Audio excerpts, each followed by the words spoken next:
Goeiedag, mijn naam is Evan, ik ben immigratieprocureur here in America, and ik wil you help om immigratiewet te verstaan.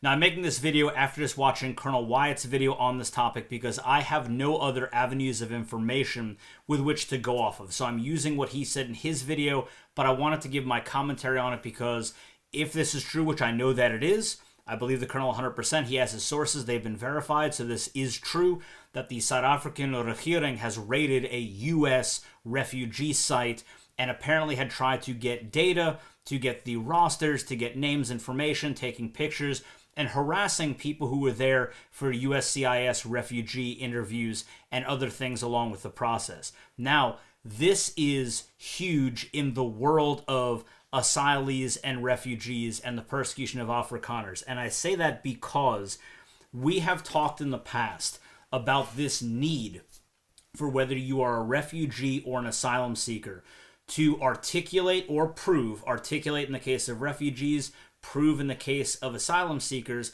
that you have a well-founded fear of future persecution in your country by the government or someone the government is unable or unwilling to control, and it is because of an immutable characteristic. And I have told you at length that you need to prepare. You need to practice to articulate this. And of course, the detractors have said that that's lying and coaching. That is not what I said. You would not go give a speech. You would not go give a presentation. And we as attorneys do not put clients on the stand without prepping them first, because you get one shot to give your testimony and you want to make sure that you are as capable as possible of articulating what needs to be articulated. And I've said in the past that you have a very strong claim that the government, the regering van South Africa, is your persecutor through people like Julius Malema and the EFF and the race laws and all of this. However, there has been a counter-argument to that, which is, well, he's only the leader of a minor political party, and the government came over here and had, that sit-down in the Oval Office with President Trump. You had Ramaphosa and his coalition saying that they're opposed to it. And that argument has some weight to it, because you could argue that the government is not unable or unwilling to control racist elements within the government because they claim that they are doing so, etc., etc. Now, however, the government of South Africa, by doing this, has, in my opinion, and again, this isn't legal advice, this is just Evan with a webcam giving you my opinion on it, has shot themselves in the foot by doing this.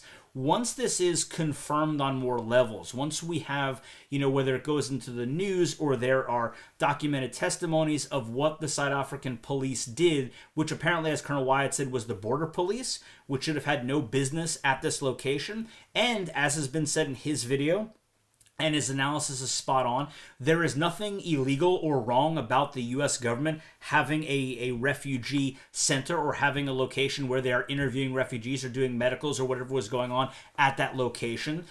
And all of this to say that now the government doing this themselves, the government raiding a refugee center, the government trying to get names of refugees, the government trying to seize U.S. documents, U.S. paperwork, to interfere in the U.S. government doing a lawfully and internationally recognized and sanctioned refugee program. Because remember, our refugee laws come from the United Nations. We've adopted those into our laws for refugees.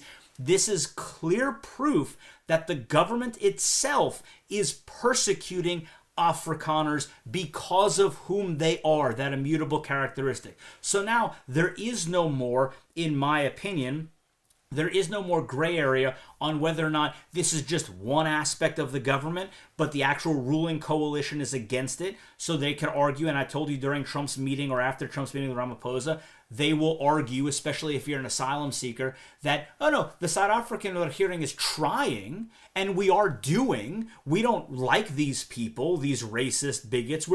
Of course we know they're not, we know it's all BS and all of that, but they would make that argument. Now, if the South African police, the border police, an official agent of the South African regering is raiding a U.S. refugee center, there is no black and white about this. There is no gray area, there is only black and white about this. There's no gray area here. It is the government is now becoming the persecutor. Why raid that area? Why try and get information? So where Colonel Wyatt's looking at, the broader diplomatic implications of this, which I think are huge, because at some point South Africa is poking the United States here. You don't poke the eagle and not expect to get the talons of it. Whether that's supporting Iran and Palestine and all of our enemies, and doing all the nonsense that the South African government does, Trump is going to have enough. And so that's a discussion for another video. But as far as the refugee thought here and the asylee thought here, if you are a refugee and you go to that interview, you better bring this up. Be like, hey, look, I'm even afraid to come to this interview. I'm afraid to come to this interview because the government is my persecutor. It's clear now, without question, the government is my... Forget just Malema and the EFF. The government itself, the police force, the law enforcement agency, one of the groups that is sworn to protect the citizens of this country, is raiding U.S. refugee centers and is trying to get my information. Why? To send me a birthday card? To send me a present? No, of course not. To probably turn me over to those other elements in the government that chant and from the rooftops about wanting to commit a genocide against my ethnic group. And if you are an asylum seeker, remember that if your claim is that it's someone other than the government that's persecuting you, and this happened in a recent USCIS interview, by the way, if you say, that they're persecuting me in my country because I'm an Afrikaner, and you say, it's not the government, it's people, but the government isn't doing anything about it. One of the ways that our government will reject you is if they can prove that you can move somewhere else. So a lot of times you'll hear them bring up in asylum interviews, well, what about Cape Town? Right? Cape Town's beautiful. You can't move there. And people fall into that trap and say, yeah, Cape Town is beautiful. It's a great place. Right there, they reject your asylum application. Because if it's just general people persecuting you for your race, you can move somewhere else where it's safe. That's fine.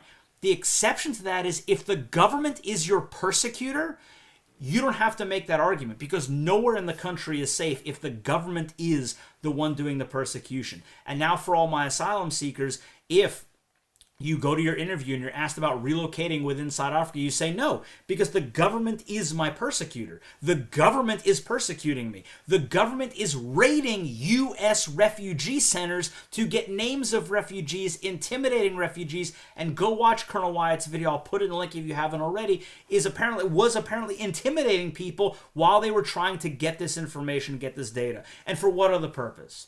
So this is horrific on so many levels, but I think personally, in my non-legal but YouTube opinion here, that this has crossed the line to clearly delineating that now the South African government is the persecutor, and that needs to raise this to another level of expediency to try and get Afrikaner refugees out of South Africa, and to force the government here, or to pressure the government as much as possible to give asylum grants to Afrikaners who have fled persecution in South Africa. So, as always, remember to like, subscribe, share, and I'll see you for the next video.